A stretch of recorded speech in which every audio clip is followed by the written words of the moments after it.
साढ़े मानयोग सरदार सत्कारयोग हैड ग्रंथी भाई कुलदीप सिंह जी वो रिलीज करनगे। सो हाँ ये जी जीवनी है लिखी गई है, ये मिलनी कदों है, अजे एक कापी छापी है।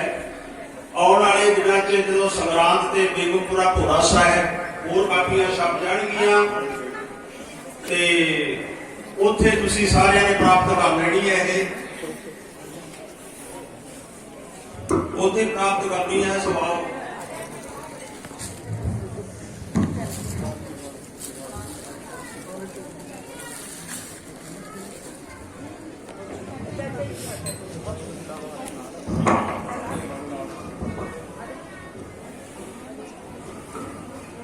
माता माता मुंह सीधा कर तुम लाइव कर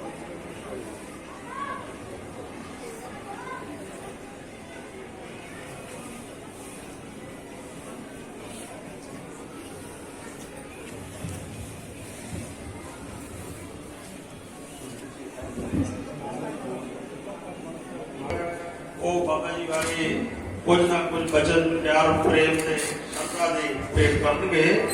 तो नाल ही उन्होंने सम्मान करना है सेवादार भाई जीवा सिंह जी नूं। उस तो उपरंत माता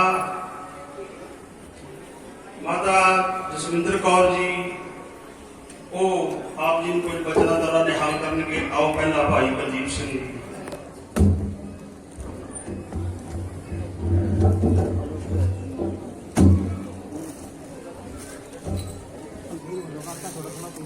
जी का खालसा वाहिगुरु जी की फतेह। सन्मान जो गुरु रूप गुरु खालसा गुरु दी साजी नमाजी साध संगत जीओ, सतगुरां ने अपार बख्शिश की है कि अज आप समूह संगतां ਸਿੰਘਾਂ ਦੀ ਸਰੋਗੇ ਦੀ ਸਮੂਹ ਸੰਗਤ ਹੋਰ ਦੂਰੋਂ ਨੇੜਿਓਂ ਸਮੂਹ ਸੰਗਤਾਂ ਇਲਾਕੇ ਦੀਆਂ ਇਕੱਤਰ ਹੋ ਕਰਕੇ ਬਹੁਤ ਹੀ ਸਤਿਕਾਰਯੋਗ ਮਹਾਂਪੁਰਸ਼ ਸੰਤ ਬਾਬਾ ਜਾਗਰੂਕ ਸਿੰਘਾਂ ਜੀ ਦਾ ਜਨਮ ਦਿਹਾੜਾ ਬੜੇ ਉਤਸ਼ਾਹ ਤੇ ਚੜ੍ਹਦੀ ਕਲਾ ਦੇ ਨਾਲ जिथे जिस ग्रह विखे जिस स्थान के उत्ते जिस घर दे विच उन्हां दा जन्म होया सी उस स्थान के उत्ते सतगुरां दी पवित्र हजूरी विच इकट्ठे हो के मना रहे हां। 13 अखंड पाठ साहब परसों तो आरंभ होए।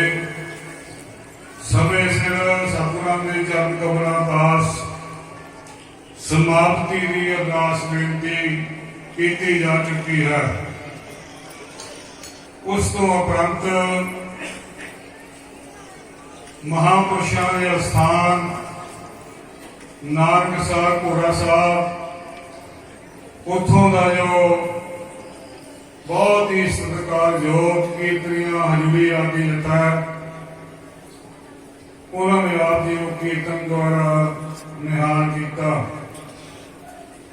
अभी महापुरुषों ने छोटे छोटे निके निके बच्चों ने भी अलाही बाणी के कीर्तन द्वारा आप जी को निहाल किया। सो साध संगत जी सब तो पहला मैं तय दिलों समूह संगतां महापुरुषों के जन्म दिहाड़े ते लख लख बधाई पेश करता हाँ और उन्होंने समूह संगतां का तय दिलों धन्यवाद किया जाता है जिहड़ियां संगतां ने रल मिल के महापुरुषों का जो जन्म स्थान जो इत्थे बहुत वधिया बिल्डिंग ਤਿਆਰ ਹੋ ਰਹੀ ਆ, ਉਹਨਾਂ ਦੀ ਯਾਦ ਅੰਦਰ ਇਹਦੇ ਵਿੱਚ ਤਨ ਦੇ ਨਾਲ ਸੇਵਾ ਕੀਤੀ ਹੈ। ਸੋ ਸਾਧ ਸੰਗਤ ਜੀਓ, ਜਿਹੜੇ ਵੀ ਸਾਧੂ ਸੰਤ ਮਹਾਤਮਾ ਗੁਰਸਿੱਖ ਪਿਆਰੇ गुरु के कीर्तनीय कथाकार रागी ढाडी गुरसिख संगतां नूं गुरबाणी द्वारा गुरु दे नाल जोड़ते हैं, गुरमत के धारनी बनाते हैं। उन्हां दा सानूं तहे दिलों धन्नवाद करना चाहिए है ਅਤੇ ਉਹਨਾਂ ਦੇ ਬਚਨਾਂ ਤੇ ਉਹਨਾਂ ਦੇ ਬਚਨਾਂ ਨੂੰ ਕਮਾਉਣਾ ਚਾਹੀਦਾ ਹੈ, ਪਹਿਰਾ ਦੇਣਾ ਚਾਹੀਦਾ ਹੈ। ਐਸੇ ਮਹਾਪੁਰਸ਼ ਜੋ ਪਰਉਪਕਾਰ ਦੇ ਵਾਸਤੇ ਸੰਸਾਰ ਦੇ ਵਿੱਚ ਆਉਂਦੇ ਹਨ, ਔਰ ਜਿਤਨਾ ਕੁ ਸਮਾਂ ਅਕਾਲ ਪੁਰਖ ਪਰਮੇਸ਼ਰ ਨੇ ਉਹਨਾਂ ਨੂੰ ਦਿੱਤਾ ਹੁੰਦਾ ਹੈ, ਭਾਵੇਂ ਉਹ ਸਰੀਰ ਕਰਕੇ ਸਾਡੇ ਕੋਲੋਂ ਉਹਦੇ ਹੋ ਜਾਂਦੇ ਹਨ, ਪਰ ਆਪਣੇ ਕੀਤੇ ਹੋਏ ਪਰਉਪਕਾਰਾਂ ਕਰਕੇ ਸਮਾਜ ਔਰ ਦੁਨੀਆ ਦੇ ਲੋਕ ਉਹਨਾਂ ਨੂੰ ਹਮੇਸ਼ਾ ਯਾਦ ਰੱਖਦੇ ਹਨ, ਚੇਤੇ ਰੱਖਦੇ ਹਨ। ਸੋ ਜਿਹੜੇ ਗੁਰਮੁਖ ਪਿਆਰੇ ਸਾਨੂੰ ਗੁਰਮਤ ਦੇ ਨਾਲ ਗੁਰਬਾਣੀ ਦੇ ਨਾਲ ਜੋੜਦੇ ਹਨ, ਉਹ ਭਾਵੇਂ ਕਿਸੇ ਵੀ ਸੰਪਰਦਾਇ ਦੇ ਹੋਣ, ਸਾਨੂੰ ਉਹਨਾਂ ਦਾ ਜਿਤਨਾ ਵੀ ਹੋ ਸਕੇ ਸਤਿਕਾਰ ਕਰਨਾ ਚਾਹੀਦਾ ਹੈ। ਮੈਂ ਆਪ ਜੀ ਦਾ ਬਹੁਤਾ ਸਮਾਂ ਨਹੀਂ ਲਵਾਂਗਾ। ਦੂਜੇ ਪਾਸੇ ਜਿਹੜੇ ਲੋਕ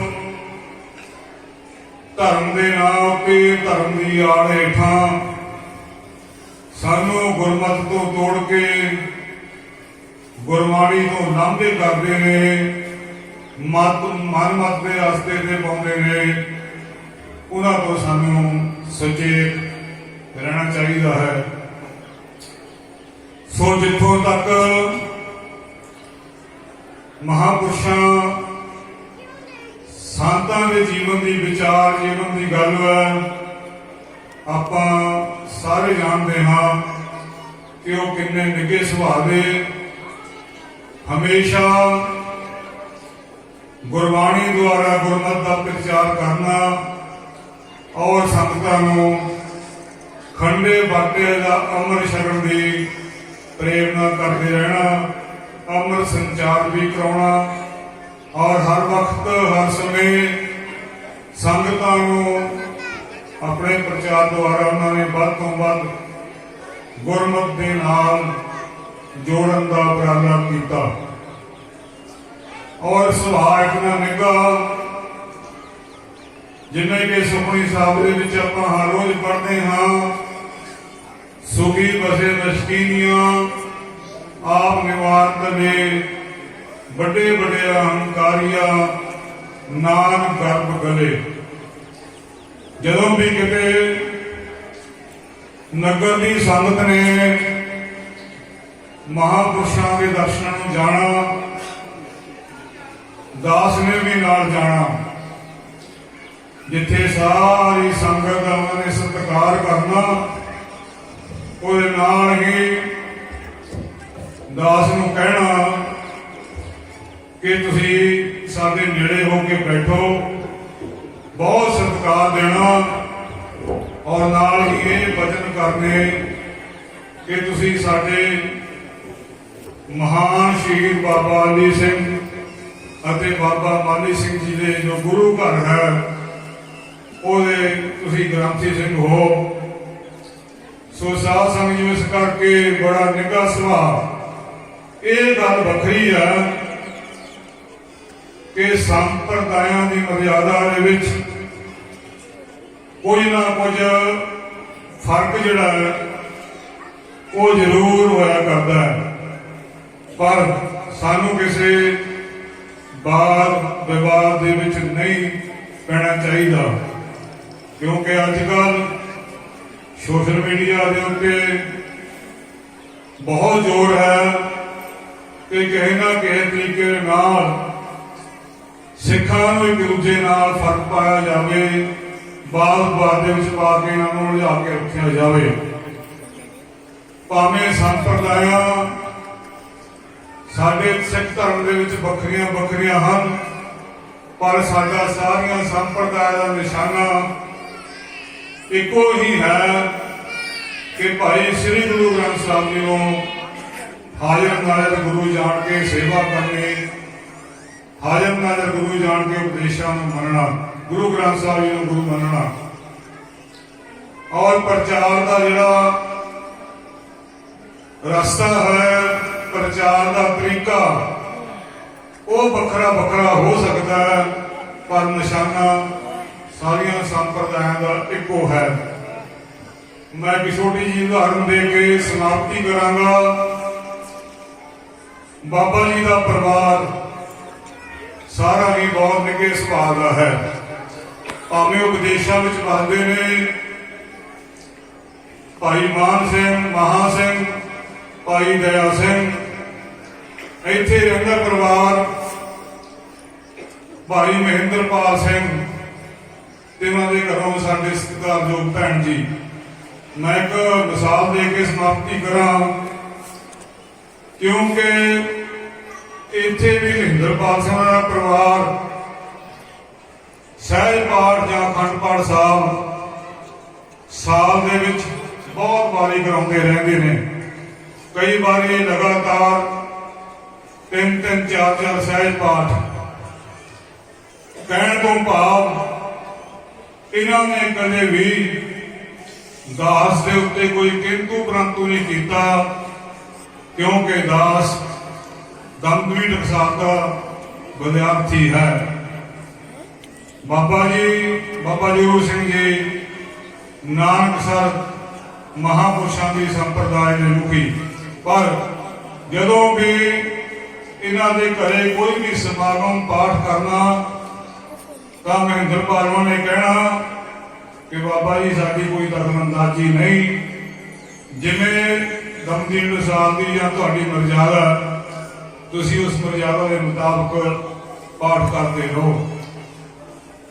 ਕਿਸੇ ਬਾਤ ਦੇ ਵਿੱਚ ਕਈ ਕਦੇ ਨਹੀਂ ਪ੍ਰਭਾਵ ਪਿਆ, ਕਿਉਂਕਿ ਨਿੱਜੀ ਤੌਰ ਤੇ ਵੀ ਜੇ ਦੁਨਿਆਵੀ ਪੱਖ ਦੀ ਗੱਲ ਕਰੀਏ, ਮੇਰੇ ਇਸ ਪਰਿਵਾਰ ਦੇ ਨਾਲ ਕਾਫੀ ਗੂੜੇ ਸੰਬੰਧ ਹਨ।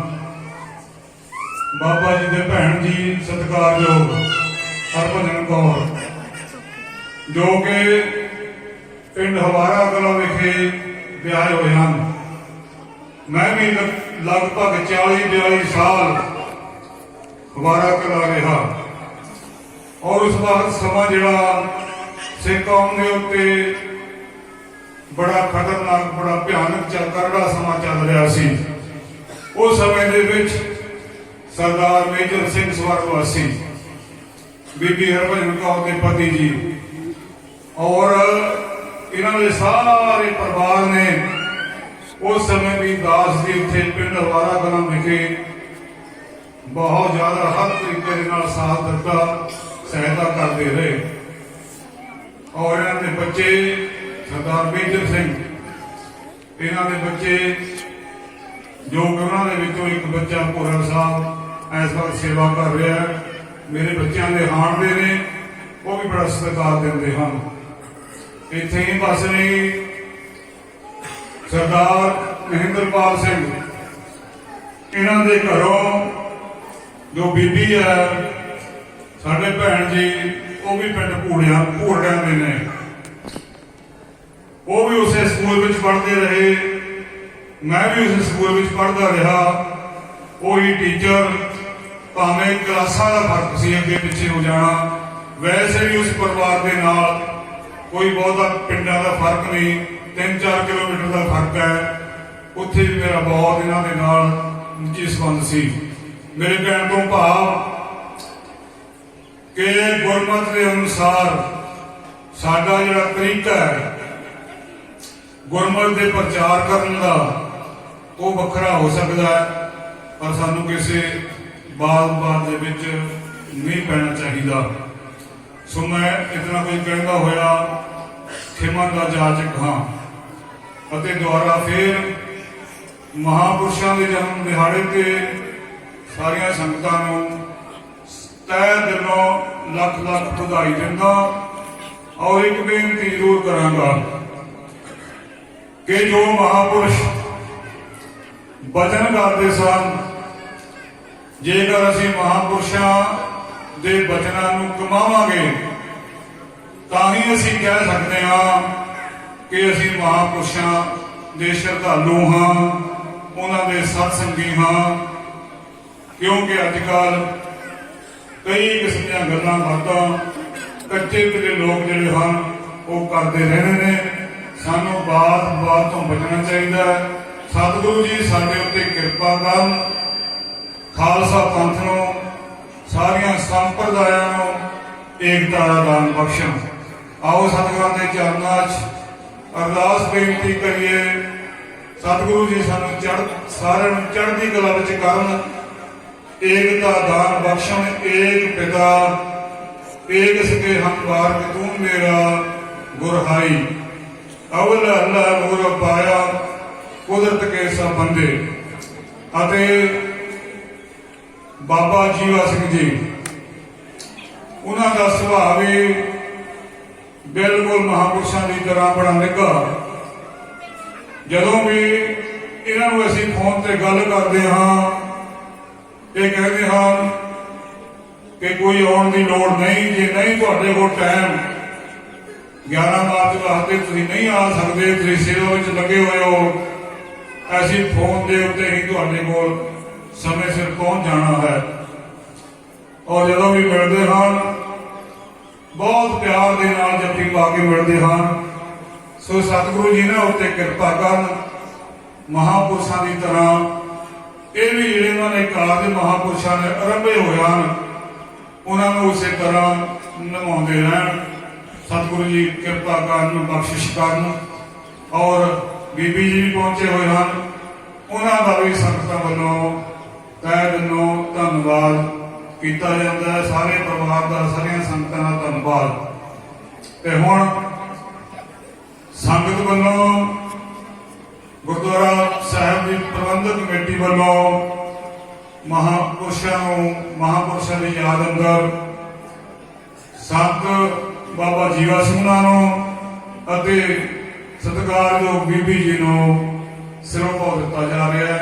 ਮੈਂ ਬੇਨਤੀ ਕਰਦਾ ਬਾਬਾ ਜੀਵਾ ਸਿੰਘ ਜੀ ਅਤੇ ਬੀਬੀ ਜੀ ਕਮੇਟੀ ਮੈਂਬਰ ਸਾਹਿਬਾਨਾਂ ਕੋਲ ਸੰਗਤਾਂ ਵੱਲੋਂ ਆਪਣੀ ਇਹ ਜਿਹੜੀ ਸਤਿਕਾਰ ਹੈ ਕਿਰਪਾ ਕਰਕੇ ਲੈਣ ਦੀ ਕਿਰਪਾਲਤਾ ਕਰਨ ਜੀ। ਬੋਲਦਿਆਂ ਵਿਚਾਰਾਂ ਕਰਦਿਆਂ ਹੋਈਆਂ ਨੇ ਅਨੇਕਾਂ ਭੁੱਲਾਂ ਚੁੱਕਾਂ ਦੀ ਖਿਮਾ।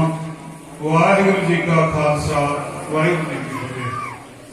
ਬੋਲੇ ਸੋ ਨਿਹਾਲ।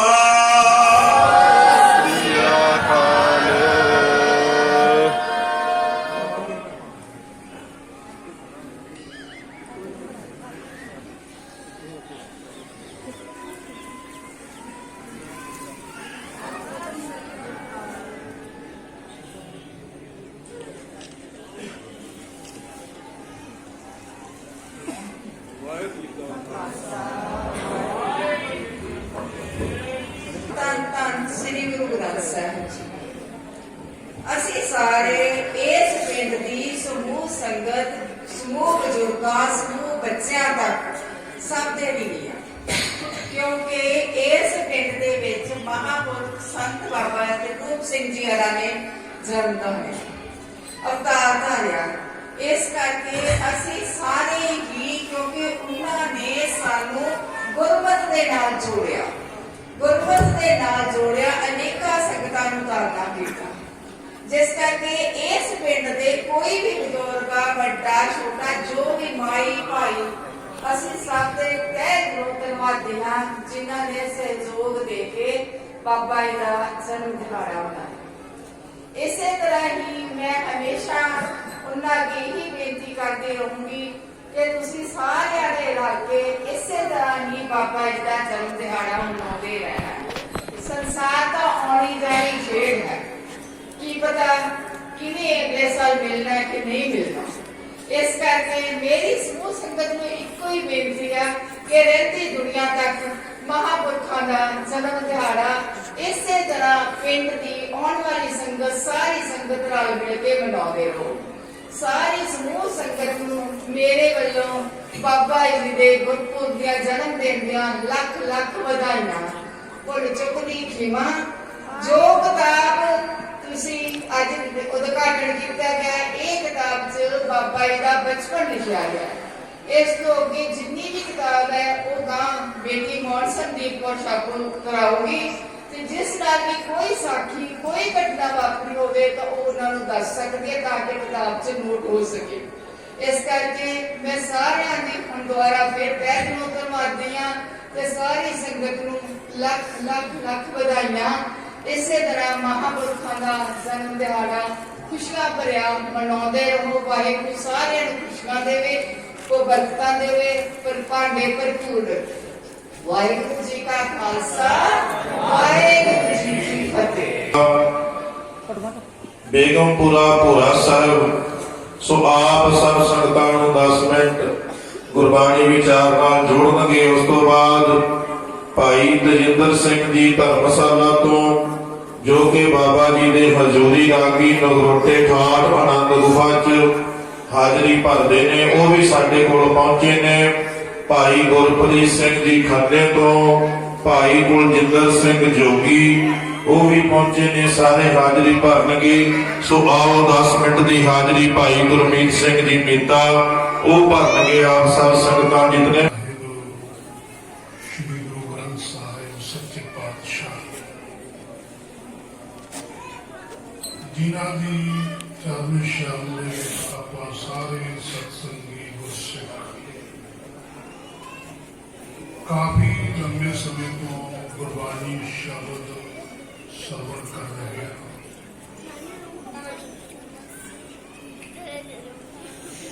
ਮੇਰੇ ਸਾਲਕ ਬੇਅੰਤ ਧੰਨ ਬਾਬਾ ਜਗਰੂਪ ਸਿੰਘ ਜੀ, ਜਿਨ੍ਹਾਂ ਦਾ ਅੱਜ ਪ੍ਰਕਾਸ਼ ਉਤਸਵ ਸਾਰੀ ਹੀ ਸੰਗਤ ਆਪੋ ਆਪਣੀ ਸ਼ਰਧਾ ਭਾਵਨਾ ਦੇ ਨਾਲ ਮਨਾ ਰਹੀ ਹੈ।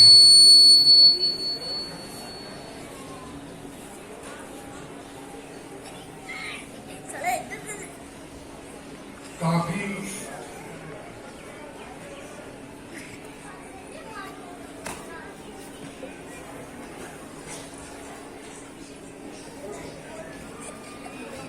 ਕਾਫੀ ਸਮਾਂ ਬਾਬਾ ਜੀ ਨੇ ਇਸ ਸੰਸਾਰ ਦੇ ਅੰਦਰ ਸ਼ਰੀਰ ਕਰਕੇ ਬਤੀਤ ਕੀਤਾ।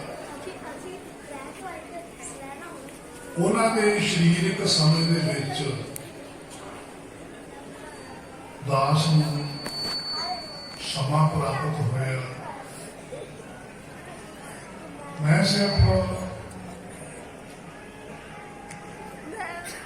ਇੱਕ ਹੁੰਦੀ ਹੈ ਗੱਲ ਵੀ ਕਿਸੇ ਨੇ ਕਿਸੇ ਤੋਂ ਸੁਣੀ, ਇੱਕ ਗੱਲ ਹੁੰਦੀ ਹੈ ਵੀ ਕੋਈ ਬੰਦਾ ਕਿਸੇ ਨਾਲ ਜੁੜਿਆ ਹੁੰਦਾ ਹੈ, ਉਹਨੂੰ ਆਪਣਾ ਸਾਰਾ ਕੁਝ ਮੰਨਦਾ ਹੈ, ਉਹ ਆਪਣੀ ਭਾਵਨਾ ਦੇ ਬਹਿਣ ਵਿੱਚ ਬਹਿ ਕੇ ਉਹਦੇ ਲਈ ਬਹੁਤ ਗੱਲਾਂ ਇਸ ਤਰ੍ਹਾਂ ਦੀਆਂ ਕਰਦਾ ਹੈ। ਇੱਕ ਹੁੰਦਾ ਹੈ ਜਿਹਨੇ ਕੁਝ ਕਮਾਇਆ, ਕੁਝ ਜਾਣਿਆ,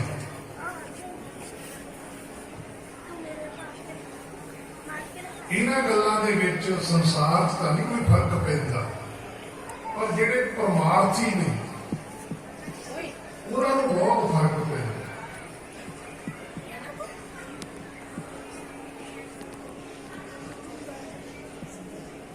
ਬਾਬਾ ਜੀ ਅਸੀਂ ਨਗਰੋਟੇ ਸੀ, ਜਦੋਂ ਜਿੱਥੇ ਹੁਣ ਗੁਰੂ ਗ੍ਰੰਥ ਸਾਹਿਬ ਜੀ ਪ੍ਰਕਾਸ਼ ਹੈ ਉਹ ਸਥਾਨ ਬਣਾਉਣਾ ਸੀ।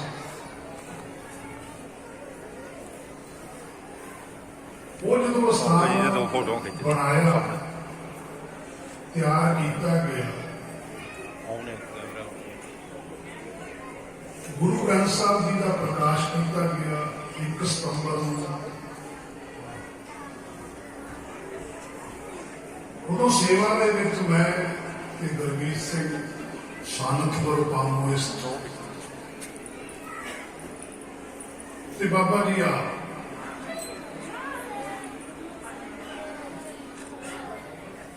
ਅਸੀਂ ਤਿੰਨੇ ਜਾਣੇ ਹੁੰਦੇ ਸੀ। ਬਾਬਾ ਜੀ ਨੇ ਕੋਲ ਖੜ ਕੇ ਗੁਰੂ ਗ੍ਰੰਥ ਸਾਹਿਬ ਪ੍ਰਕਾਸ਼ ਕਰਨੇ, ਸੁਖਾਸਨ ਕਰਨਾ, ਆਸਣ ਲਾਉਣਾ,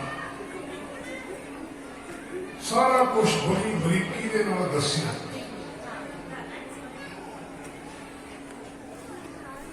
ਇੱਕ ਦਿਨ ਠੰਡ ਬਹੁਤ ਜ਼ਿਆਦਾ,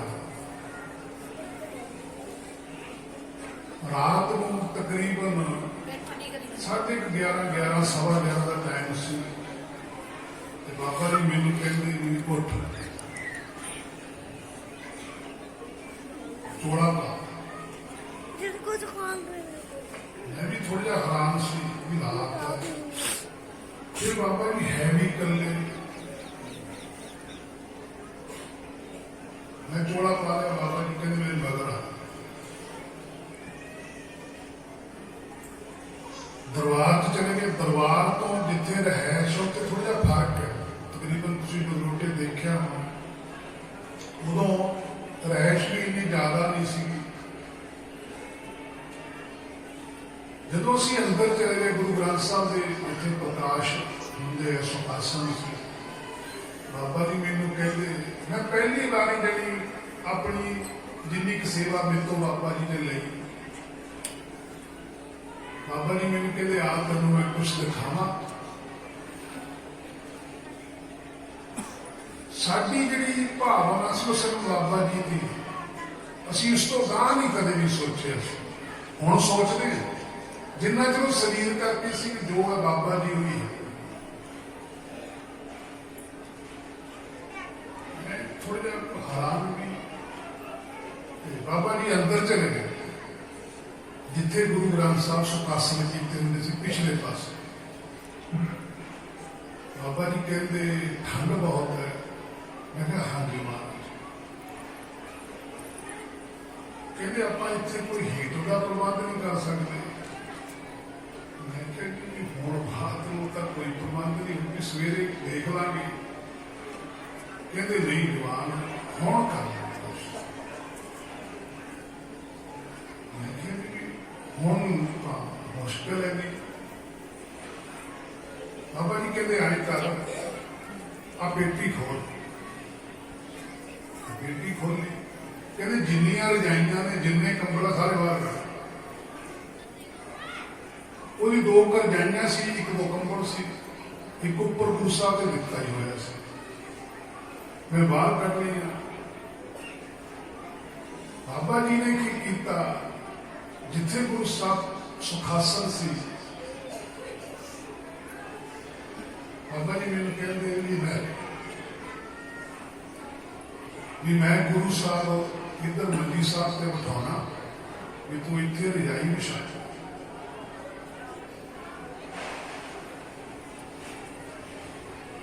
ਮੈਂ ਕਿਹਾ ਠੀਕ ਹੈ ਜੀ। ਬਾਬਾ ਜੀ ਨੇ ਬੇਨਤੀ ਕਰਕੇ ਗੁਰੂ ਸਾਹਿਬ ਮੰਜੀ ਸਾਹਿਬ ਤੇ ਉਠਾਏ।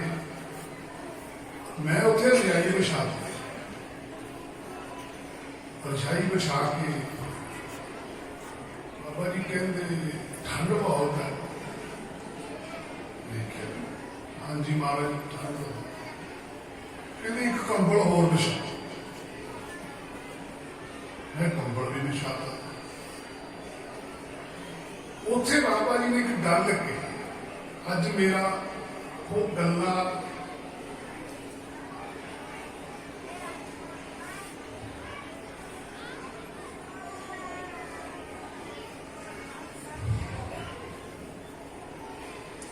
ਬਾਬਾ ਜੀ ਕਹਿਣ ਲੱਗੇ ਗੁਰੂ ਸਾਹਿਬ ਕਹਿੰਦੇ ਤੁਹਾਨੂੰ ਠੰਡ ਬਹੁਤ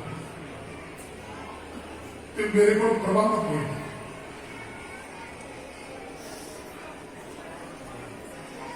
मैं माफी चाहूँ, रिया मेरा सेवादार है। एक गुरमीत का नाम है। कहते ये भी गरीब ही ने। अज तुम नहीं करते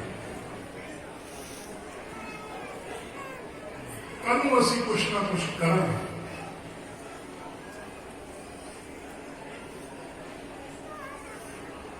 ਬਾਬਾ ਜੀ ਨੇ ਗੁਰੂ ਸਾਹਿਬ ਉਸ ਕੰਬਲ ਦੇ ਉੱਪਰ ਜਦੋਂ ਬਿਠਾਏ, ਮੈਨੂੰ ਕਹਿੰਦੇ ਵੀ ਤੂੰ ਇਸ ਤਰੀਕੇ ਨਾਲ ਕੰਬਲ ਉੱਪਰ ਦੇ, ਇਸ ਤਰੀਕੇ ਨਾਲ ਰਜਾਈ ਦੇ। ਮੈਂ ਕਿਹਾ ਠੀਕ ਹੈ ਜੀ। ਮੈਂ ਉਸ ਤਰੀਕੇ ਨਾਲ ਕੰਬਲ ਦਿੱਤਾ, ਉੱਪਰੋਂ ਵੀ ਰਜਾਈ ਵੀ ਲੋੜੀ, ਉੱਤੇ ਫੇਰ ਕੰਬਲ ਦਿੱਤਾ।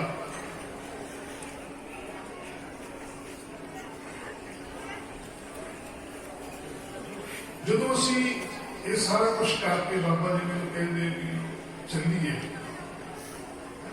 ਮੈਂ ਕਿਹਾ ਜੀ ਠੀਕ ਹੈ। ਬਾਬਾ ਜੀ ਮੇਰੇ ਤੋਂ ਅੱਗੇ ਹੈ, ਮੈਂ ਪਿੱਛੇ। ਉੱਥੇ ਪੌੜੀਆਂ ਬਣੀਆਂ ਹੋਈਆਂ ਨੇ, ਜਦੋਂ ਗੁਰੂ ਸਾਹਿਬ ਦੇ ਕਮਰੇ ਤੋਂ ਚਲੇ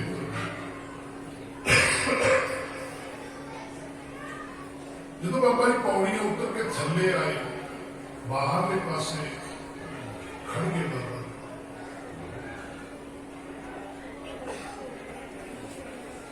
ਮੈਨੂੰ ਵੈਸੇ ਉਹਨਾਂ ਨੇ ਕਦੇ ਇਹੋ ਜਿਹੀਆਂ ਗੱਲਾਂ ਨਹੀਂ ਸੀ ਕਹੀਆਂ। ਉੱਥੇ ਖੜੇ ਮੈਨੂੰ ਕਹਿੰਦੇ ਵੀ ਆਪਾਂ ਇੱਥੇ ਪੈ ਜਾਈਏ। ਹੁਣ ਮੈਂ ਥੋੜਾ ਜਿਹਾ ਇਸ ਗੱਲ ਤੋਂ ਚੱਲਦਾ ਸੀ ਕਿਉਂਕਿ ਬਾਬਾ ਜੀ ਦੇ ਜਿਹੜੇ ਹਜ਼ੂਰੀ ਸੇਵਾਦਾਰ ਸੀ ਉਹ ਹੋਰ ਸੀ, ਉਹਨਾਂ ਚੋਂ ਤਾਂ ਨਾਲ ਦੀ ਕੋਈ ਨਹੀਂ। ਕਿ ਮਹਾਰਾਜ ਇੱਥੇ ਕਿਵੇਂ ਆਵਾਂਗੇ, ਬਿਸਤਰਾ ਤੁਹਾਡਾ ਉੱਥੇ। ਬਾਬਾ ਜੀ ਕਹਿੰਦੇ ਚਲੋ ਬਹਿ ਜਾ। ਬਾਬਾ ਜੀ ਉੱਥੇ ਬੈਠ ਗਏ। ਤਕਰੀਬਨ ਬਾਬਾ ਜੀ 20 ਮਿੰਟ ਉੱਥੇ ਫਿਰ ਉਹ ਮੰਗਲੀ ਚ ਕੁਛ ਬੋਲੇ ਉਹਨਾਂ ਨੇ। ਉਹਦੇ ਵਿੱਚੋਂ ਮੈਨੂੰ ਕੁਛ ਗੱਲਾਂ ਚੇਤੇ ਨੇ, ਸਾਰੀਆਂ ਨਹੀਂ ਚੇਤੇ ਕਿਉਂਕਿ ਮੈਨੂੰ ਉਹ ਭਾਸ਼ਾ ਨਹੀਂ ਆਉਂਦੀ। ਔਰ ਬਾਬਾ ਜੀ ਆਏ ਕਹਿੰਦੇ ਸੀ ਜਿਵੇਂ ਆਪਾਂ ਕਿਸੇ ਬੰਦੇ ਨੂੰ ਕਹਿੰਦੇ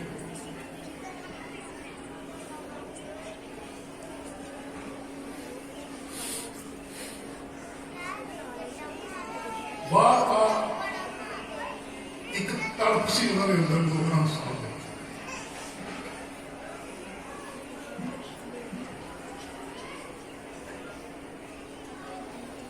ਉਸ ਤੋਂ ਬਾਅਦ ਉੱਠ ਕੇ ਆਪਣਾ ਕਮਰੇ ਚ ਆ ਗਏ। ਦੂਏ ਦਿਨ 4 ਵਜੇ ਪ੍ਰਕਾਸ਼ ਕੀਤੇ। ਜਦੋਂ ਦੂਸਰੇ ਦਿਨ ਰਾਤ ਆਈ, ਹੁਣ ਮੇਰੇ ਮਨ ਚ ਤਾਂ ਉਹੀ ਚੀਜ਼ ਸੀ।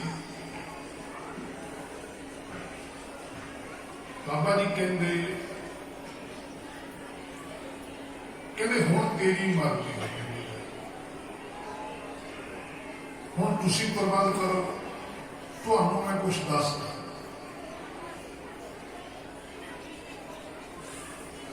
ਉਸ ਤੋਂ ਬਾਅਦ ਚਲੋ ਹੀਟਰ ਲੱਗ ਗਏ, ਸਾਰਾ ਕੁਛ ਹੋਇਆ।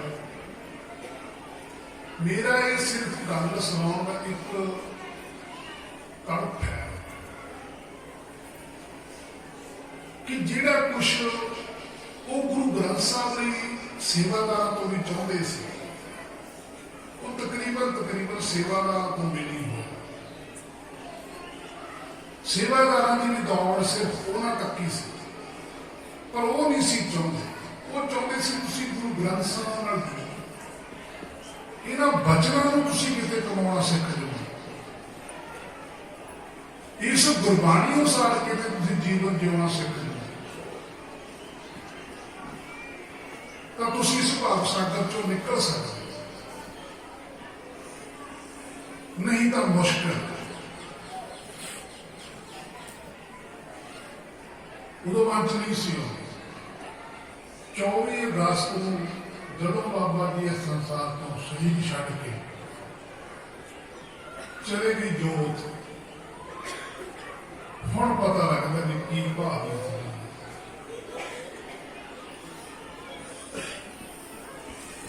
ਕਹਿਣ ਨੂੰ ਕੋਈ ਸੇਵਾਦਾਰ ਭਾਵੇਂ ਲੱਖ ਕਹੇ, ਮੈਂ ਕਿਸੇ ਦੀ ਨਹੀਂ ਗਰੰਟੀ ਦਿੰਦਾ, ਮੈਂ ਆਪਣੀ ਗੱਲ ਕਰਦਾ ਕਿ ਵੀ ਆਪਣੀ ਜ਼ਿੰਦਗੀ ਦੇ ਅੱਗੇ ਵਧਾਉਂਦੇ ਆ।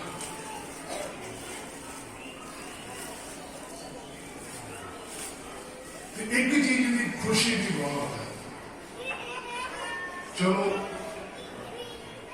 ਕਹਿੰਦੇ ਜੇ ਦੇਵ ਦਾ ਭੁੱਲਿਆ ਘਰੇ ਆ ਕੇ ਤੁਹਾਨੂੰ ਭੁੱਲਿਆ ਨਹੀਂ, ਕਹਿੰਦੇ ਕਿ ਹੁਣ ਸੋਚੀ ਆਈ ਹੈ ਕਿ ਵਾਕਿਆ ਹੀ ਗੁਰੂ ਗ੍ਰੰਥ ਸਾਹਿਬ ਸੱਚੇ ਪਾਤਸ਼ਾਹ ਦੇ ਜਿਹੜੇ ਬਚਨ ਸੀ ਕੁਝ ਹੋਰ ਤਰੀਕੇ ਦੇ। ਇਹਨੂੰ ਪੜ੍ਹਨ ਦਾ ਤਰੀਕਾ ਕੋਈ ਹੋਰ ਹੈ, ਇਹਨੂੰ ਕਮਾਉਣ ਦਾ ਤਰੀਕਾ ਕੋਈ ਹੋਰ। ਬਾਬਾ ਜੀ ਦੇ ਮਨ ਦੇ ਵਿੱਚ ਸਿਰਫ ਇੱਕੋ ਹੀ ਗੱਲ ਹੁੰਦੀ ਸੀ ਕਿ ਕੋਈ ਕਮਾਉਣ ਵਾਲਾ ਹੋਵੇ। ਗੁਰ ਕਹਿਆ ਸਾ ਕਾਰ ਕਮਾਓ, ਗੁਰ ਕੀ ਕਰਨੀ ਕਾਹੇ ਕਾ।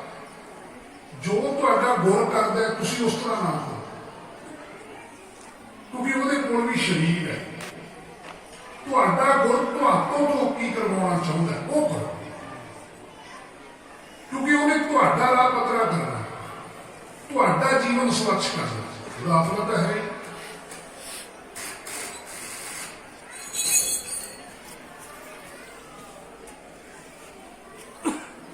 ਸੋ ਗੁਰਬਾਣੀ ਹੈ ਜਿਹੜੀ ਗੁਰੂ ਗ੍ਰੰਥ ਸਾਹਿਬ ਜੀ ਦੀ ਸੇਵਾ, ਇਹ ਗੱਲ ਠੀਕ ਹੈ ਕਿ ਹੈ ਬਹੁਤ ਔਖੀ।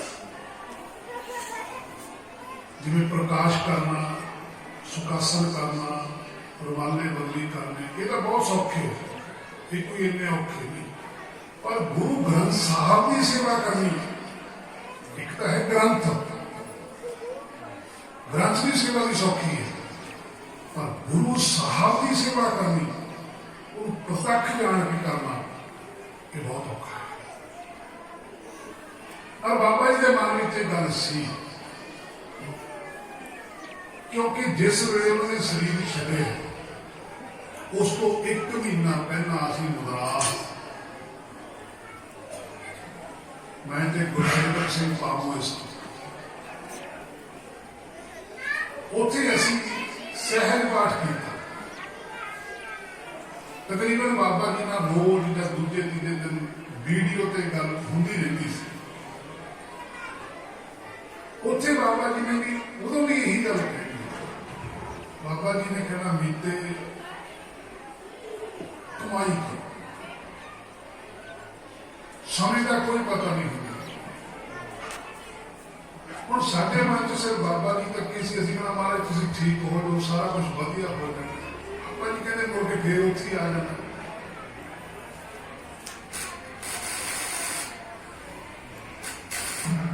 ਇਹਦੇ ਨਾਲ ਨਹੀਂ ਰੋਣਾ। ਜੋ ਬਚਨ ਹੈ, ਬਚਨ ਕਰੋ, ਜੋ ਕੁਛ ਵੀ ਪ੍ਰਾਪਤ ਹੋਣਾ, ਕਹਿੰਦੇ ਅਸਲੀ ਜਿਹੜਾ ਪਰਮਾਤਮਾ ਦਾ ਰਸਤਾ ਹੈ, ਉਹ ਕਮਾਈ ਹੈ, ਉਹ ਗੁਰਬਾਣੀ ਨੂੰ ਕਮਾਉਣਾ ਹੈ। ਜਿੰਨੀ ਪੜ੍ਹੀ ਹੈ ਉਨੀ ਉਹ ਕਮਾਉਣੀ ਹੈ। ਜੇ ਕਮਾ ਲੇਗਾ ਜੀਵਨ ਸਫਲ ਹੈ, ਜੇ ਕਮਾਇਆ ਨਹੀਂ ਫਿਰ ਸੰਸਾਰ ਸ਼ੋਭਾ ਦੀ ਦੂਰ ਹੋ ਜਾਊਗੀ ਕਿ ਬਾਬਾ ਜੀ ਦਾ ਸੇਵਾਦਾਰ। ਇਹ ਤੋਂ ਬਾਅਦ ਕੁਛ ਨਹੀਂ। ਸੱਚੇ ਦੇ ਦਰਬਾਰ ਵਿੱਚ ਕਮਾਈ ਗਿਣੀ ਜਾਂਦੀ ਹੈ, ਸੰਸਾਰ ਦੇ ਵਿੱਚ ਸਫਾਈ ਗਿਣੀ ਜਾਂਦੀ ਹੈ। ਸੋ ਉਸ ਪੁਰਖ ਦਾ ਜਿੰਨਾ ਵੀ ਸਮਾਂ ਉਹਨੇ ਇਸ ਸੰਸਾਰ ਚ ਗੁਜ਼ਾਰਿਆ, ਜਿੰਨਿਆਂ ਨੇ ਵੀ ਉਹਨਾਂ ਨੂੰ ਵੇਖਿਆ, ਸਰੀਰ ਦੀ ਉਹਨਾਂ ਦੀ ਸੇਵਾ ਕੀਤੀ ਹੈ, ਉਹਨੇ ਭਾਗਾਂ ਵਾਲੇ ਵੀ ਚਲੋ ਕੁਛ ਸਮਾਂ ਤਾਂ ਮਿਲਿਆ। ਔਰ ਸਭ ਤੋਂ ਸ੍ਰੇਸ਼ਟ ਪੁਰਖ ਉਹ ਹੈ ਜਾਂ ਹੋਵੇਗਾ ਜਿਹਨੇ ਉਹਦੇ ਬਚਨ ਨੂੰ ਕਮਾਇਆ। ਬਚਨ ਕਮਾਉਣ ਵਾਲਾ ਉਹਦੇ ਵਰਗਾ ਹੀ ਬਣ ਜਾਂਦਾ ਹੈ। ਸਰੀਰ ਦੀ ਸੇਵਾ ਕਰਨ ਵਾਲਾ ਸਰੀਰ ਨਾਲ ਜੁੜਦਾ ਹੈ।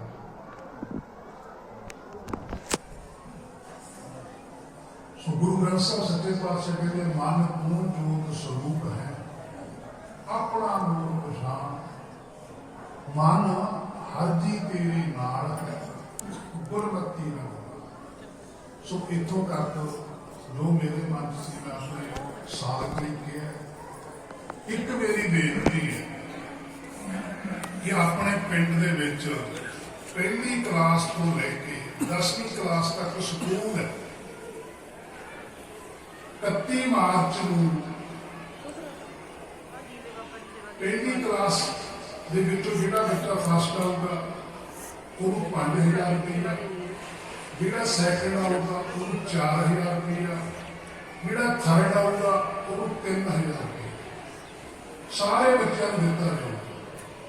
31 ਮਾਰਚ ਵਾਲੇ ਦਿਨ ਸਕੂਲ ਦੇ ਵਿੱਚ ਬੇਗਮਪੁਰਾ ਭੋਲਾ ਸਾਹਿਬ ਤੋਂ ਸਾਰੇ ਪਾਵੋਇਸਟ ਆਉਣਗੇ।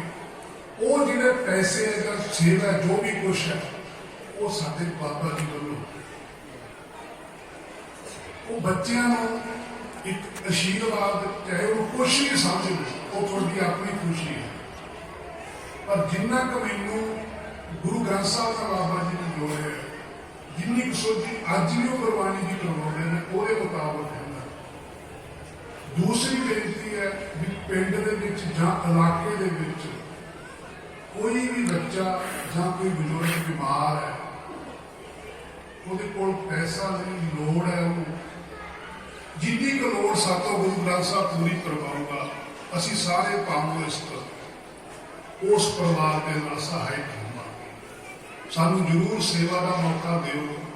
ਕੋਈ ਵੀ ਲੋੜਵੰਦ ਬੰਦਾ ਹੋਵੇ, ਗਰੀਬ ਹੋਵੇ, ਬਿਮਾਰ ਹੋਵੇ, ਬੱਚਾ ਪੜ੍ਹਨ ਦੇ ਵਿੱਚ ਹੁਸ਼ਿਆਰ ਹੋਵੇ, ਪੈਸੇ ਨਹੀਂ, ਅਸੀਂ ਗੁਰੂ ਗ੍ਰੰਥ ਸਾਹਿਬ ਜੀ ਦੇ ਹੁਕਮ ਮੁਤਾਬਕ ਉਹਨਾਂ ਦੀ ਸੇਵਾ ਲਈ ਸਾਰੇ ਪਾਵੋਇਸਟ ਸੇਵਾਦਾਰ ਜਿੰਨੇ ਵੀ ਬਾਬਾ ਜੀ ਨੇ ਹਰ ਵੇਲੇ ਹਾਜ਼ਰ ਨੇ। ਸਾਰੇ ਨਗਰ ਦਾ, ਸਾਰੇ ਇਲਾਕੇ ਦਾ ਬਹੁਤ ਬਹੁਤ ਧੰਨਵਾਦ ਹੈ। ਫਿਰ ਵੀ ਸਾਤੋਂ ਸੇਵਾਦਾਰਾਂ ਤੋਂ ਕੋਈ ਕਮੀ ਰਹਿ ਗਈ ਹੋਵੇ ਤਾਂ ਸਾਡੀ ਭੁੱਲ ਚੁੱਕ ਨਾ ਚੁਕਾ ਰਹੇ ਹੋ, ਸਾਨੂੰ ਜ਼ਰੂਰ ਦੱਸੋ ਵੀ ਤੁਸੀਂ ਦਾਨ ਮਾਇਨ ਕਰੋ, ਅਸੀਂ ਉਹਦੇ ਨਾਲੋਂ 100 ਗੁਣਾ ਵੱਧ ਕੇ ਕਰਾਂਗੇ। ਸੋ ਸਾਡੀਆਂ ਭੁੱਲਾਂ ਨਾ ਚੁਕਾ ਰਹੇ ਹੋ, ਉਹਨਾਂ ਭੁੱਲਾਂ ਦੀ ਖਿਮਾ।